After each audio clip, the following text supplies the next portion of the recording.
I knew that I wasn't going to raise a family playing the drums, and it became very obvious to me in my 20s, and I started thinking along those lines, in my 20s, and so I decided just to go back to college to further myself, and to get a teaching credential just made so much sense.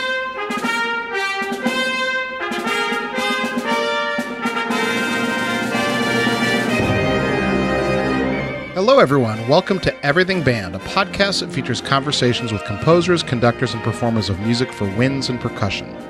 My name is Mark Connor. I'm a composer and educator, and each week I have the great fortune to speak with and share the stories and wisdom of musicians and leaders in the band community.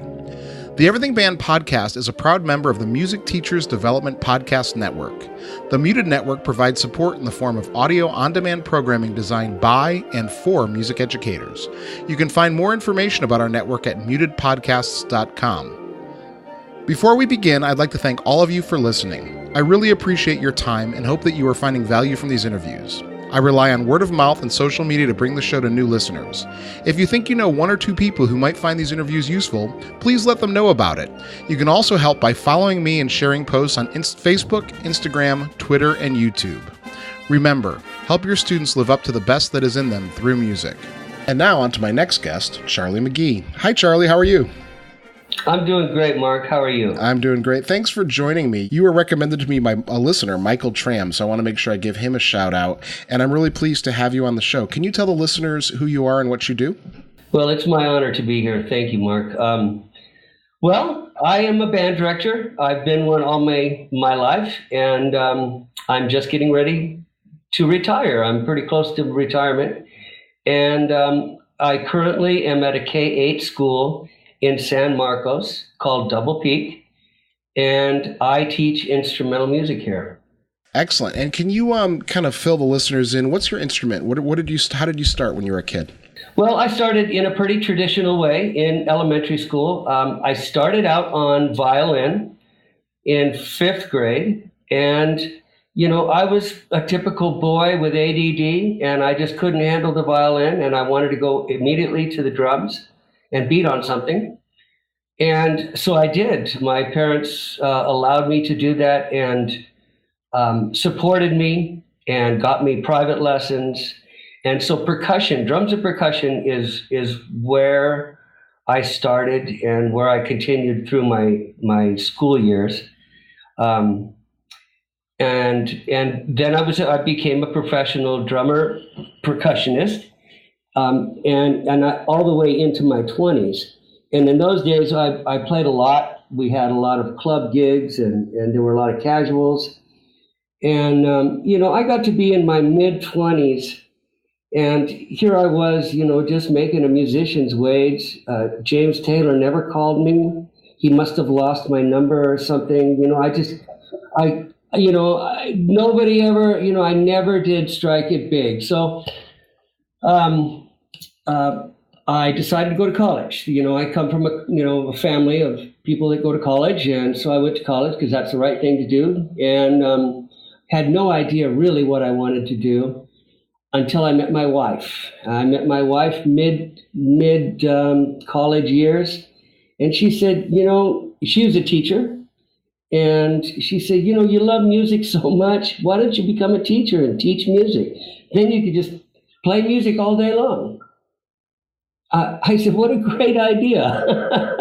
And not only that, but you get your summers and Christmas vacation and all that. So it was all that sweetener. So I became a music teacher, and it was the best thing that ever happened to me. Yeah. So where'd you go to school? San Diego State University. I graduated from Cal State San Marcos, which is the adjacent campus up here in North County, and it has a very fine teaching school, education school. Have you always been in the San Diego, the extreme Southern California region? Yes. What was that like when you graduated and you finished your teaching degree? What were your first gigs look like? What did they look like? Well, I actually got hired while I was doing my student teaching in Escondido, and because they needed a teacher at the time, and actually it was more of a long-term sub-type thing, but I actually did get hired by the Escondido Union School District. And I initially I thought high school was going to be it for me, but it just worked out for middle school, and that's another thing that just happened that was so right. Middle school teachers, we're a different breed, and I've learned that. I mean, you have to kind of really understand the middle school student, and I do. I mean, it's kind of like I stopped growing during that time, so. Thinking about that, that idea, I've interviewed a lot of middle school directors on the show, more than almost any other category of person involved in the band world.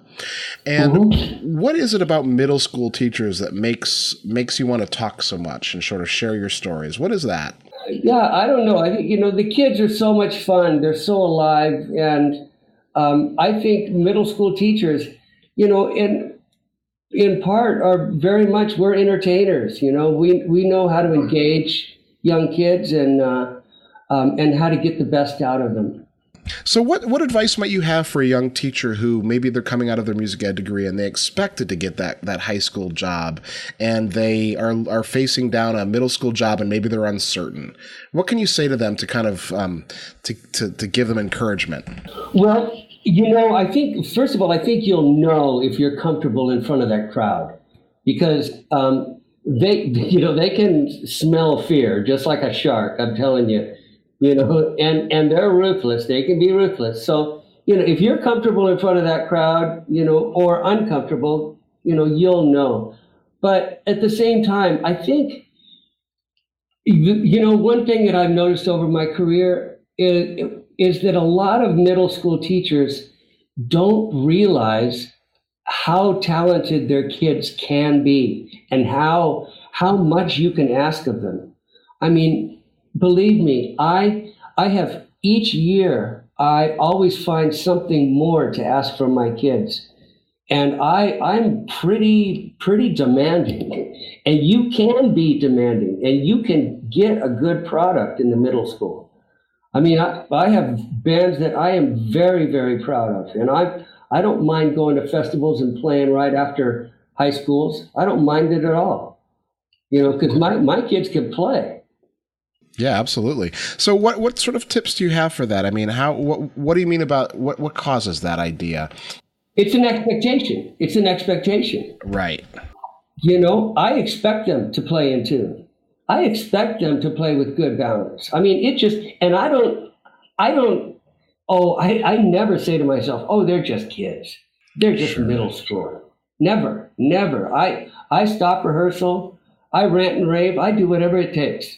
And they just look at me like, he's lost it now. But they respond.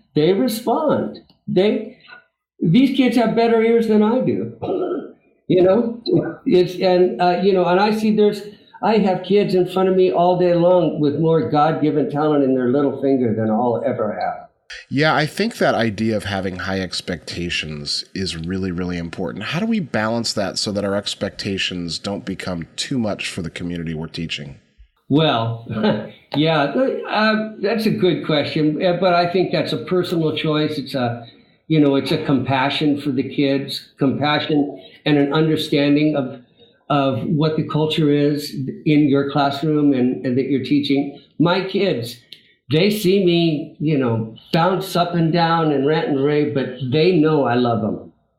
I had a music ed professor in college who always said that you have to love your students. I mean, he, of course, speaking, of course, platonically, but you have to have love because you have to be able to say the hard things, and you have to be able to say things to them. And that only comes from a place of love. Yes. They always talk about what's the opposite of love. It's not hate, it's apathy. And so you have to love to be able to care. Ah, nice. I like that. I've talked to a lot of great teachers. I've distilled their wisdom down over the years. Yeah, that's good. I'll write that down. Let's talk about one of the issues that many teachers struggle with and is kind of number 1A in the music classroom, and that's the idea of discipline. How do we create a learning environment where we don't have problems and we have good classroom management? Well, once again, it's expectation. And I can sit here and I will tell you my techniques, but I will also tell you that middle school students, even my top band, who these kids have been with me for 3 years, they know me inside and out. They still come in some days and just bounce off the walls. You know what I mean? It's just like, it's not a given. You never know what you're going to get with a middle schooler. But they know my expectations. I'm pretty clear. I used to be a lot more fun and games in a rehearsal. But I learned, and joking around, because that's kind of my personality. But I learned, you just can't, there's some kids that just can't handle that. And all it takes is a couple kids that just won't stop laughing to ruin your rehearsal. You know what I mean? So my word for the last couple of years has been be engaged. I tell them, you need to be engaged. You need to be engaged to know if you're in tune, to know if you're in balance. I'm constantly asking them, you have to be serious. Don't talk. Just be engaged with what you're doing so we can make the best music. And of course, the carrot is really playing well, because they know when they play well. And my students have learned that you can't play well, do the correct attacks and releases and intonation and balance if you're not thinking, if you're not engaged, and if you're talking, or if Johnny's talking, or if Sarah's talking. They know that. And so I try to instill that passion, the same passion that I have. So when you talked about motivation, and so what you're talking about is intrinsic motivation, the ability to play well. Do you use or do you value extrinsic motivation in any way? Did you do any stickers or band karate or any of those things like that some teachers use? Yeah, I think those things are great. That's like every time I've used them, it's just that I've never really never, if I have them in front of me, I use them, and the kids just eat them up. They'll do anything for you, and I do like that. Like with the younger kids, as I have a program in my school where I teach fourth graders trumpets in a class. Like, now these are kids that have not played a musical instrument before. Well, they played a recorder, but they're playing trumpets, and so I teach them the first 5 notes of a concert B flat scale, and then teach them how to read, recognize the notes and the rhythms, just very fundamentally. And then I teach them some things like how to play "We Will Rock You," or how to play "Let's Go Band," little things like that. And as I'm teaching those things, I use Jolly Ranchers. Yeah, who can do this? Yeah, I've got a Jolly Rancher for somebody who can do it. I'm telling you, kids work so hard for Jolly Ranchers. And I see nothing wrong with it, Yeah. But mostly the intrinsic value is for the older kids. Yeah, I think you're probably right. I struggle with this a little bit, and I'm going to ask you about your program at Double Peak. We mentioned a little bit before we started talking, I teach 4th through 8th grade, and I have 4th graders who are required to take a band instrument, and then it's elective in 5th grade. And I teach at a school, I teach at a Jewish school, and so we have pretty strict dietary restrictions, so I can't use any sort of food. Oh, stickers. Stickers, yeah, we do band karate, but a lot of the kids aren't really engaged in it because it's not really my personality to do that stuff. Okay, that's it. And it's really cheerleading for me. I do a lot of cheerleading, so I'm always open for new ideas. Mm-hmm. Well, stickers like a little music note sticker, or they love that stuff. I don't know. I think I'm going to do a stand tag next year where I do like an 8.5 by 11 and I laminate it with their name and a fingering chart on one side. And then, Wow. and then on the back, I'm going to have a place for stickers. And so they can get stickers on there and they'll have it in their folder and they'll bring it out every rehearsal. I think that's what I'm going to do. That's super cool. You mentioned recorder karate. Yeah. Is that what it was? I do. Well, I do band karate, but yeah, the same idea. It's the same idea, yeah. Because we do that with recorders, and we use little rubber bands, little colored rubber bands.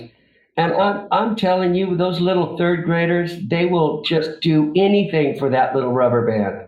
I think the young lady who invented recorder karate, she ought to be knighted. I mean, I think that is the best teaching tool ever. Yeah, my students aren't buying into it the way I was hoping. I had a fourth grader walk out the other day talking to another fourth grader, and he said, yeah, I didn't get any of my belts. It's just for a pipe cleaner. I don't really want to do it. And I thought, I didn't sell this well enough.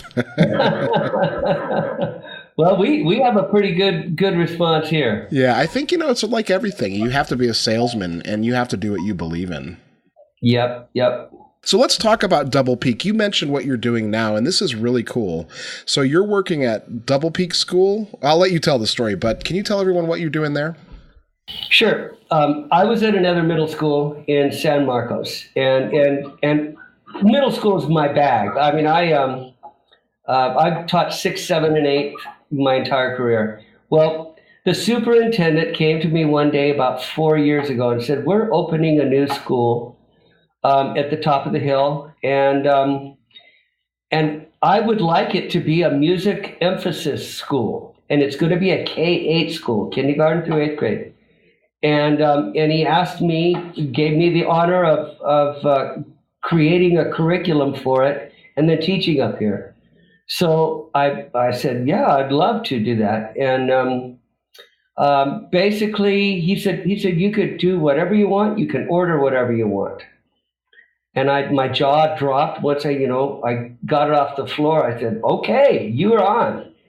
And so my basic idea was for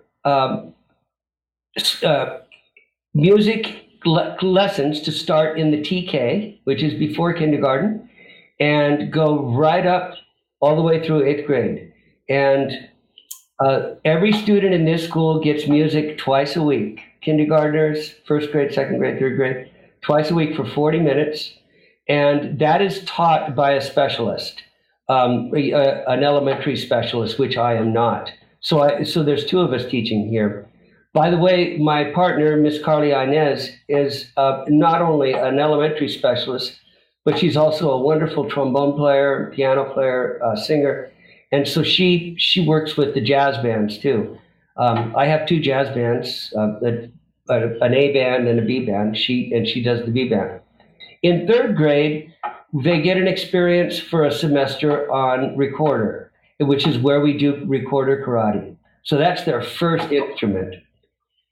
And then their second instrument after the recorder is violin. I ordered a class set of violins, and I talked to a lot of violin teachers. And I'm not a violin player, although I did start on it, but I just never did follow through. But and all of my friends that are string players said, you don't teach the class. You don't show kids how to play the violin, because most of my friends say that they have spent their entire career teaching students that were taught wrong by band directors. And so they said, you need to get a real violin teacher in there. So I did. So I have a music boosters here at the school. We fundraise, and so I have a real violin teacher. And what she does is she takes classes, the 3rd grade, and she gives them each class a 6-week introduction into violin. She teaches them, all about the plucking, what the notes are, how to read, how to bow, what the names of on the instrument are, et cetera, et cetera. And then she has a little performance for each class for the parents at the end of the 6 weeks. And so her job is during their third grade is to hit every third grader in the school. So they've now had a recorder experience. They've had a violin experience. Then in fourth grade, I get them for a semester, and I have a class set of clarinets.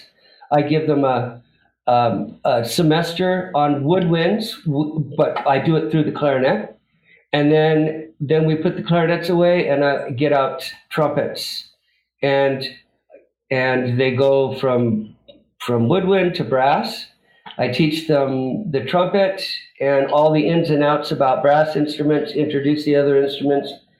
Now they're in fifth grade, and they've had all of this background, and now they can make an intelligent decision. What instrument do I want to play? What am I good at? I can't make a buzz on a trumpet, or whatever. So in fifth grade, we start beginning band.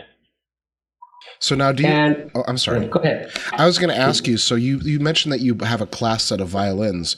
Do they rent the trumpet and the clarinet in the fourth grade? No.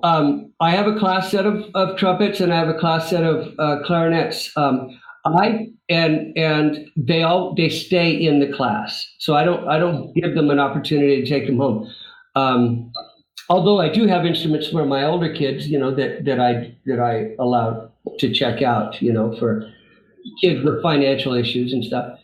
But what I do is I give every student one reed, like all the clarinet players. And so they have their own reed. I write it on the case. And they, at the end of class, I collect the reeds. I have bowls. Oops. Third period's over. But I have bowls that have their teachers' names on them. So they put their reeds in these bowls, and their mouthpieces go in the cootie juice, a bowl of cootie juice. I call it cootie juice, sterile, sanitizer. They put their reeds in there. The ligatures go in another area, and their clarinets. I don't have them take apart their clarinets. I just keep them out in the band room whole. So it's all kind of very organized, and it works out real well. How many students are there per class? Okay, so I teach two, so about 64. So I didn't mention that, so I only have 35 clarinets, but I do have 70 mouthpieces. So what they do is they go in partners. They go with a partner, and they go back, they take I have mouthpieces and barrel joints.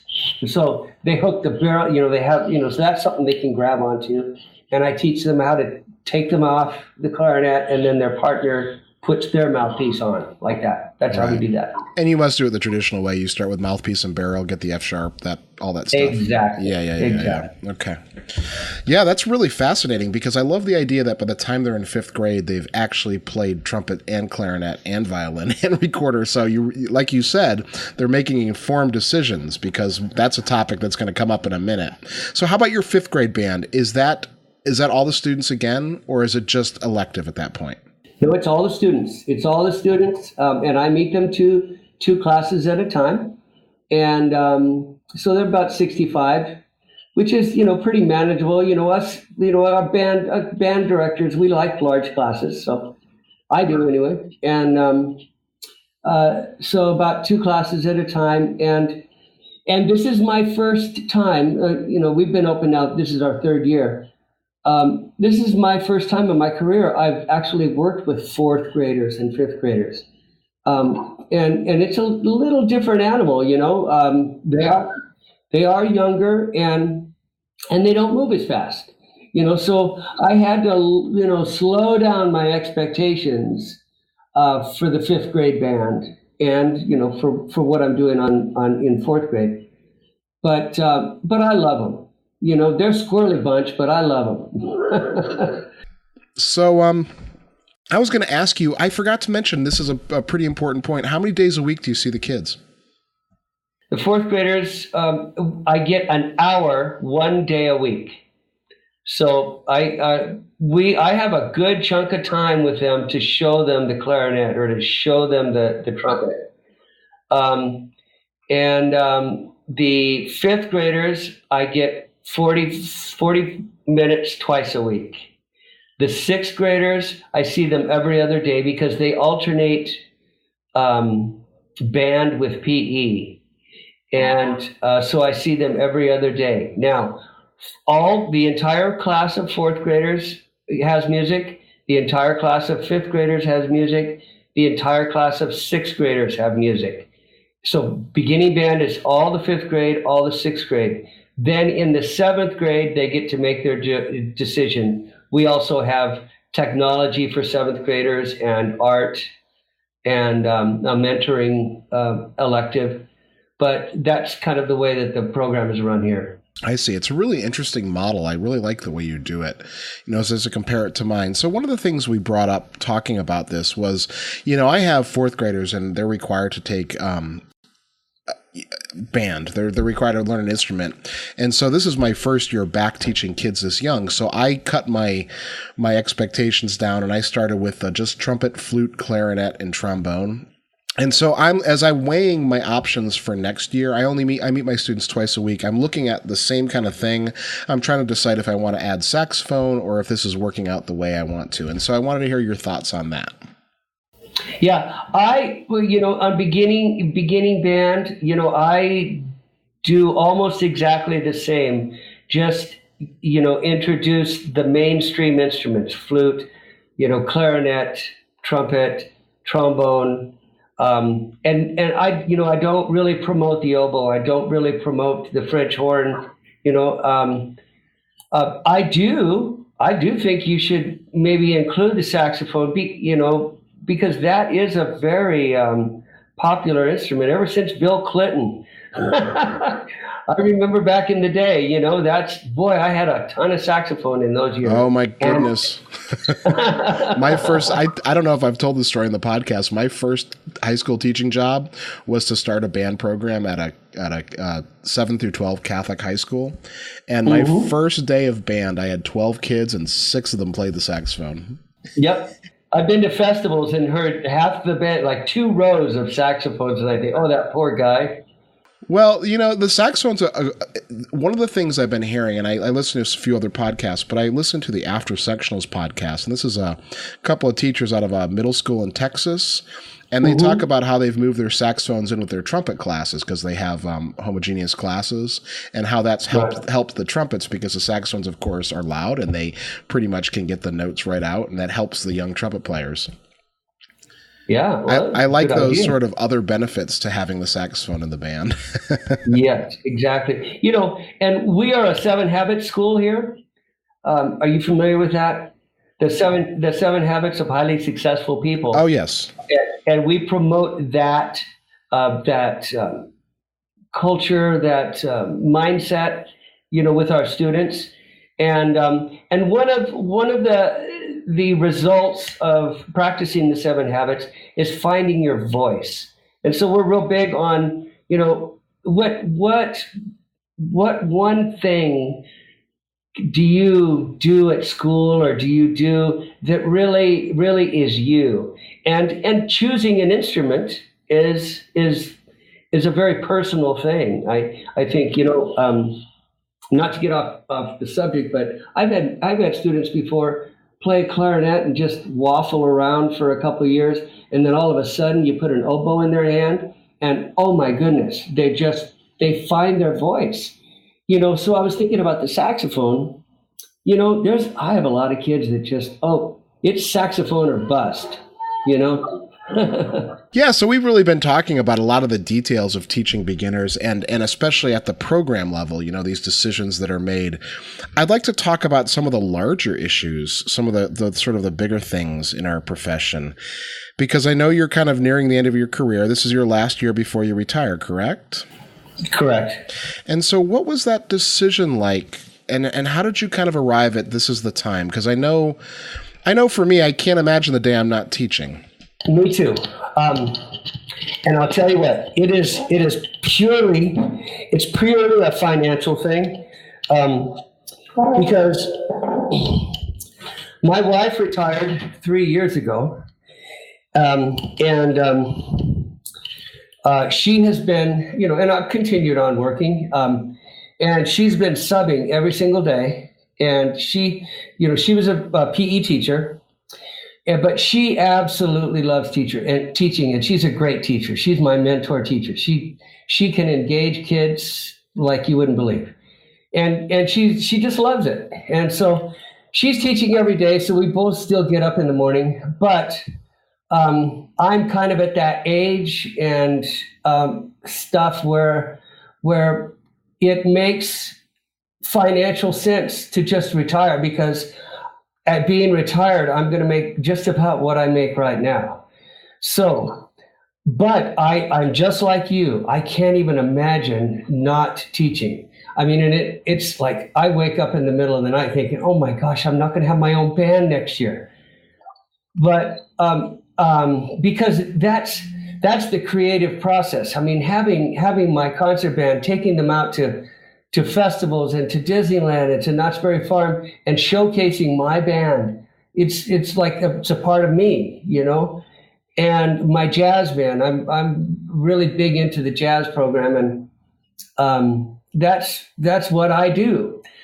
Well, the gal that I work with, who I talked about earlier, she's a wonderful trombone player. I've talked her into kind of coming up into my position, and she and I work so well together.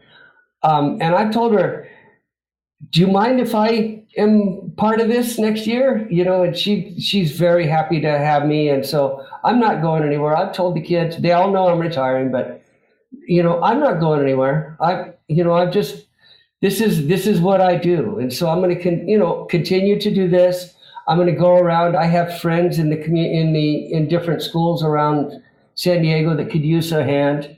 So I'm going to be just as active as I am now, but I'm not going to do any parent phone calls. I'm not going to do any teacher meetings. What else? That kind of stuff. No grades. I'm just going to play music, sit down with the kids and have fun. How about clinics? Do you do much of that? Do you go out and do clinicking and adjudicating? I do. I haven't done a tremendous amount, but every time I've been asked to do it, I jump on it and say, sure. And it's you learn a lot when you're judging, when you're watching a lot of bands.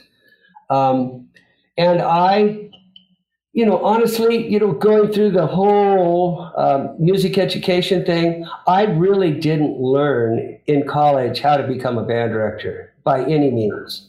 I learned by going to festivals and just getting hammered by the judges. When they would say, oh my gosh, your intonation or your balance or this and that. And I just listened to those tapes, as hard as those were for me to listen to. That's where I learned. How about selecting music and programming? I know that this is a big challenge because there's so much music out there. What's your philosophy for that? I think this is very, very important, especially if you're playing out, especially if you're going to festivals. You want your kids to be in the best light. I like to play a lot of music. I'm constantly copying music and playing music, and I can tell if it's a good piece for my band.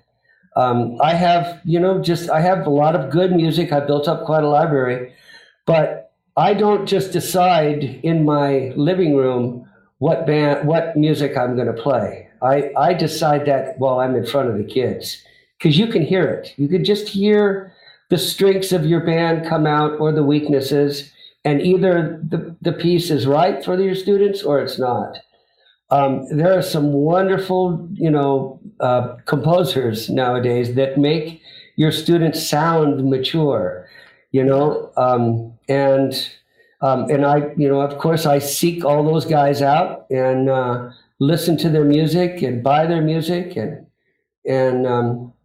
I wrestle with what I'm going to do for a festival or what I'm going to program.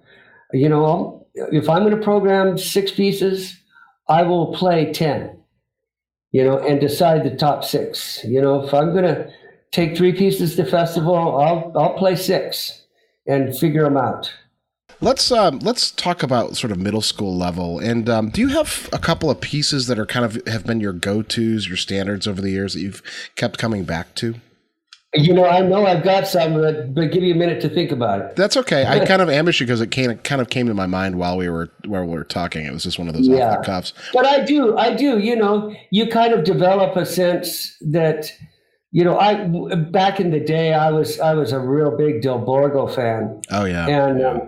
And he's got some pieces, that are very easy. Shaker Variants is one piece that's, it's a 2. It's a pretty easy piece, but it plays. I mean, it's just very intuitive. So it's very easy for the students to play, and everybody loves Shaker song. I mean, how band directors are. We could talk about music for days. Yeah, I did something different this year. You're talking about, every year I always think, what more can I ask of my students? How can I push them a little harder? Well, I decided I wanted to do a piece called Industrial Loops with my top band, and it's a 4. It's crazy. It's crazy. But I tell you what, Mark, it is the best thing that I have ever done in my career. It's one of the best things. I'll tell you about another of the great things that I've done that I never would have thought. But I started it right at the end of last year. I passed it out to the graduating 8th graders and the 7th graders, and we started working through it because it goes back and forth between 3/4 and 2/4 and et cetera, et cetera. And there's lots of 16th notes in it. So we just started working through it, and I would work with the woodwinds on the lines and write out parts, have everybody playing that there's a continual or an ostinato bass line to it. And I wrote it out, and everybody's playing it, along with the tubas and the trombones and the baritones. And so we, and I used it as teaching, just little fragments, because there's so many advanced things in it. Anyway, it became like my band became fixated on it, as I did. And we played it at our fall concert. And then we continued to work on it and continued to work on it. We played it at the pre-festival concert, and then we played it at festival, and we're still playing it now because it's a tough piece of music, but it has helped my band develop and grow and not be afraid of 16th notes. It's taught them how to count. It's been a great experience. And so I think and I kind of picked another piece for next year too, along the same lines, kind of thinking this is a really good idea. Just a year-long project, kind of. Mm-hmm. That's interesting. Interesting. What was the other great idea you said you had? About? I don't know. You said I have another great idea I want to talk about. I do. About 8 years ago, I was at a pre-festival concert, and I heard the high school here, San Marcos High School, and I listened to their band warm up, and I was almost in tears just listening to them warm up. I was thinking, that is a sound. I'm thinking, wow, the directors up there are quite good. Matt Armstrong and Jeff Radin, they're both amazing directors, and I'm listening to this sound thinking, God, how can I get a sound like that? And so I spoke with Jeff, and they're friends of mine. I've been feeding into them for a long, long time. And Jeff turned me on to his warm-up and how he introduces intonation, balance, blend to his group. And it's a formula that was created by a Japanese man, Minoru Otaki. and it's called Basic Training for Concert Band. And if I could recommend anything to anybody, it would be to pick this up and start using it. It is absolutely simple, but as the most effective training tool I've ever used in my entire career. It completely changed my band. It teaches the students how to make attacks, how to make releases, what to listen for, what their balance is. See, all of these things, the balance, their intonation, their attacks, their releases, you do this in the warm-up. And so the kids get it ingrained in their mind, what they're supposed to sound like in relation to everybody else. And then when you start practicing music, it just comes out. You don't even have to address intonation. You don't have to address attacks and releases because they get it already. And it's so simple. It's all whole notes. And it's fantastic. If I could, that revolutionized my band. I will tell you, I did it about 4 years ago. I started it here at Double Peak, and my bands have sounded pretty good. All right, Charlie. So we're coming up to the end here, and I'm going to ask you some questions I ask all of my guests. But before I do that, can I ask you, reflecting back on your career, do you have a couple of things that you think are the best practices that you've kind of learned through trial and error and sort of what am I trying to say? Hard-earned lessons, I guess, that you would call your best practices. I have always had a passion for music. I've had a passion for what I do. And so I'm real animated and very, kind of goal-oriented. And I think over my career, I've really developed a lot more compassion for the students that I'm teaching, a much deeper awareness of what they're going through. It's really easy as an adult to forget, that they're not adults, and to forget that, you can't, really put them on the spot, or, there's a lot of dynamics going on. And I think I've really been made aware of that by mistakes that I've made, putting a student on the spot and then just having them fall apart, and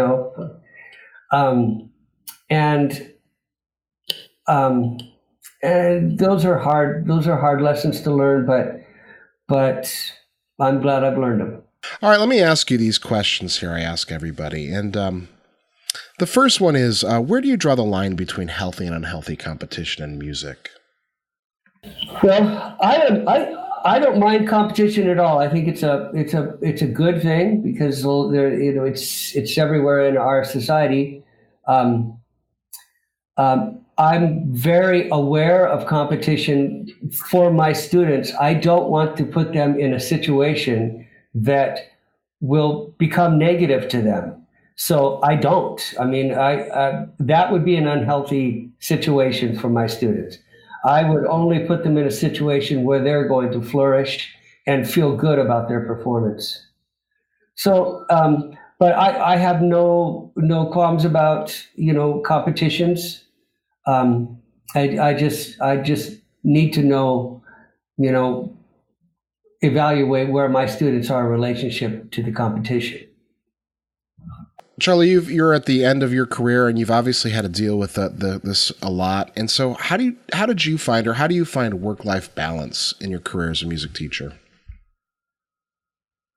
Oh, well, middle school is pretty cool for. We don't have the football games, and a lot of the night things. But I'm a jogger. I get off work and we live by the beach, and I go jog on the beach. I also have maintained my professional career as a player. I've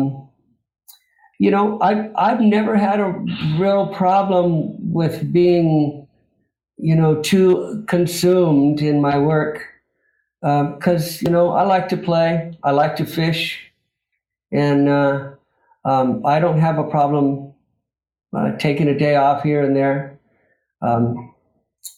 I feel like I've got a pretty good balance in my life. All right, this is a big question, and it's intentionally broad so that you can kind of give me the answer that you feel is best. And that's, what do you feel the challenges are that are facing band and music education as we move into the 21st century and beyond? I think the biggest problem that I've run across, or that it seems like people run across, is the education of our administrators. The school board. Do they realize the real value of music? Do they realize that there are certain students that only come to school because they're in band? There's certain students that the only thing that they have ever done in their entire life that where they succeed and the other students recognize their skills is band. And without that opportunity, those students won't have anything. It's just, administrators, there are some that just don't see that. There are some that don't see that learning how to play a musical instrument increases their self-esteem, to the point where they feel good about going to their other classes and they actually succeed better in their other classes. And I think that's just a message that we need to get out more. It is certainly getting out. We're very fortunate here in San Marcos that our administrators and our school board understand those things, but it certainly isn't the case in a lot of districts I know. All right, if I could give you a time machine and go back to your younger self, and I know that when you were 18, you were embarking on a performing career before you went into teaching, but what advice would you give your younger self? Maybe not the 18-year-old, but maybe the young music teacher self. That's kind of a tough one. I thought about it, and I feel pretty good about the path that I've been given, and the path that I've taken. I could have learned things a lot quicker because I have students now that, my coaches, I had to stop for one of my coaches. All of my coaches are past students of mine who learned all the instruments. They just had a passion for it, and I want to learn how to play trumpet. And so they get together with their friends that played other instruments, and they learned all these different instruments, and they go to high school and they practice, and they get pretty good. They go to college and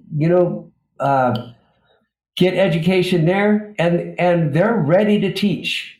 I wasn't like that. I wasn't. I was pretty focused on the drums. Thought I was pretty cool just doing the drums. I was too cool to do marching band. I would have done that if I had to do it over again, because in my career I've had an awful lot of opportunity to work with marching students and marching percussion, but I never learned that side of life, so I kind of had to learn it along with the students. So my advice, I guess I wish I could have learned more about the band animal when I was younger, so I'd be more prepared to be a band teacher. Because in my early years, like I said, I just learned how to be a band teacher by failing. Whenever I made a mistake, I always thought, Charlie, next time it's going to be different. Did you ever, one of the habits that I've developed this past year is to keep a journal.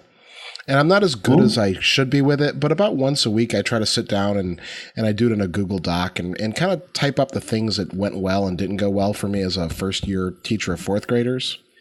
Yeah. Just so that next year I'm not making the same mistakes again. Did you ever do anything like that? No, I didn't. But that's a fantastic idea. Yeah.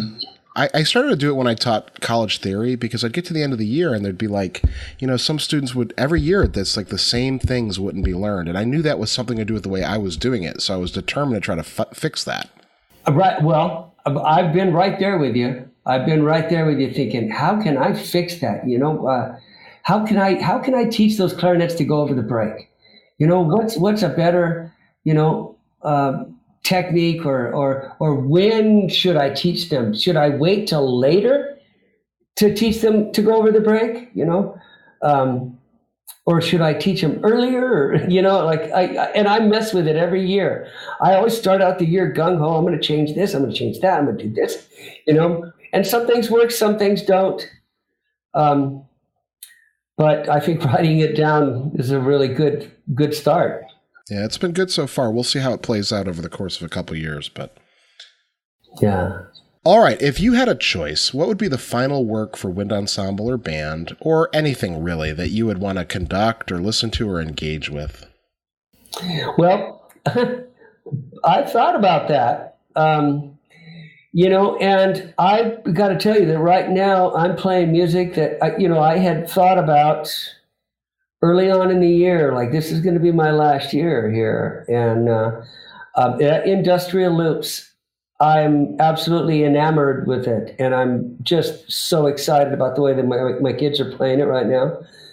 There's another piece called Street Tango, written by Astor Piazzolla. My wife and I went to Argentina last year, and I love that music. And so we're doing some pretty heady music. There's a piece that just came out called Gimmicks that we did at festival that I absolutely love. So I guess what I'm telling you is I really don't have any sentimental, pieces in my past. The pieces that I'm doing right now, I'm excited about playing for my final concert. All right, Charlie, is there anything coming up that you'd like to share or promote? But no, my spring concert is on June 6th. It's the California Center for the Arts in Escondido. And I'd love to have all my past students. I have my students listen to you. Oh, wow. And, yeah, once I told one of my coaches that this gentleman called me out of nowhere and wanted to interview me. And Mark Connor, are you kidding me? Oh my goodness. Don't tell me this. Yeah. Don't tell me this. I just, as I tell people, I don't want to know. I just want to do it and not imagine it. Does that make sense? Yes, absolutely. Because I said, stop right there. They said, he interviewed this. And I said, stop right there. I don't want to know this. Right. And I got to tell you, over the past week, I was scared to death to call you this morning. Oh, no. I think there are literally 25,000 music educators out there that are worthy to be on this show because everyone has some wisdom that they've learned in the classroom to share with others. I think so. I think you're right. And, bottom line is I'm happy to share anything with anybody, and I share selections of music, I think you should try this, you try that. I'm happy, and if it works, it works. If it doesn't, you could just walk on by. All right, Charlie, how can people get in touch with you? My email is, Stix, Stix, McGhee, McGhee. Yep. I like that email. I've had that email for 25 years, or since that was my first email.